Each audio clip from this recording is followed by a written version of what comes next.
যে মুড়ি খান, মুড়ি তো চাইল যাবা না, ভাতও তো চাইলি না, দুইটা তো এক জিনিসই, দুই জিনিস। যেখানে ভাত ছাড়া একবেলা খাবারও কল্পনা করা যায় না বাঙালির, সেখানে 60 বছর ধরে একটিবারের জন্য ভাত মুখে দেননি গাজীপুরের শামসুদ্দিন।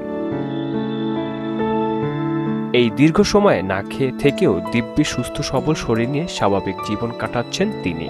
তার জীবন যেন এক বিস্ময়ের গল্প, যেটা শুনলে অবাক না হয়ে পারা যায় না। গাজীপুরের কাপাসিয়া উপজেলায় শোষেরকান্দি গ্রামে মৃত শরীফুদ্দিনের ছেলে মোহাম্মদ শামসুদ্দিন ছোটবেলায় দুধ খাওয়ার পর মায়ের আদরের অন্য সব খাবার খেলেও ভাত মুখে তুলেননি। বাড়ির সবার ভালোবাসায় মিষ্টি, রুটি, চিড়ামুড়ির মতো খাবারই অভ্যস্ত হয়ে ওঠেন তিনি। সেই থেকেই আজ অবধি একবারও ভাত খাননি এই বৃদ্ধ। ভাতের গন্ধেই অস্বস্তি লাগে, ছোট থেকেই খাই না, এখন তো একেবারেই পারি না। জন্ম থেকে ভাত না খেয়ে এখনো ভালো আছি। আমি তো বোঝার আগে আমার তো একদম পোলাও অবস্থা ভাত তৈরি দেয় না, পরিবার থেকে ওই ভাত খাওয়া না, কিছু বুঝদার ওই যে করেতে ভাত দেওয়ার অভ্যাস করছে, যে মুহা দিলে আমি বমি করছি, সমানে বমি করছি, এর প্রতি আমার কোনো রুচি নাই। এরপরে দিলে আমি বমি করছে, ডাক্তার বাদ হয়ে গেছে শেষে, এমবিবিএস ডাক্তার বাদ, এটা পরিষ্কার মনে আছে। পরে ডাক্তার আছে এটা যখন সমস্যা নাই, তার খাইলে যখন সমস্যা না, তাহলে এটা আপনার এটা চেষ্টা করেন না, এটা খাইতে চলবে এই অবস্থা। শাড়ির উপরে আছে। প্রতিদিন 3 বেলা তিনি খেয়ে থাকেন শুকনো খাবার, চিড়া, মুড়ি, বিস্কুট, রুটি, এসবই তার প্রধান খাদ্য। ছোটবেলা থেকে শামসুদ্দিনকে ভাত বিমুখ হিসেবেই দেখে আসছে এলাকাবাসী।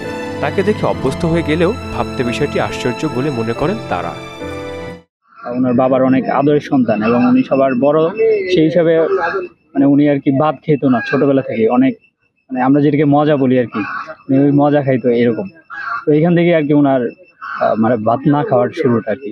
এলাকায় ব্যাপক কৌতূহল সৃষ্টি করছে, আর বিশেষ করে আপনাদের মাধ্যমে আর কৌতূহলের পরিমাণটা আরো একটু বেড়ে গেছে। ভাত খেলে নাকি ওনার হজম হয় না, কিন্তু অন্যান্য জিনিস ফলমূল কিংবা রুটি এইগুলো খেলে হজম হয়, তো এটা আসলে একটা বিরল ঘটনা। পরিবারের সবাই একসাথে খেতে বসলেও তিনি ভাত খান না, তাই তার জন্য আগে থেকে শুকনো খাবার প্রস্তুত রাখে তার পরিবার। আর অবাক করা বিষয় হলো, কোনো অনুষ্ঠান, বিয়ে বা সামাজিক দাওয়াতে অনুপস্থিত থাকেন না শামসুদ্দিন।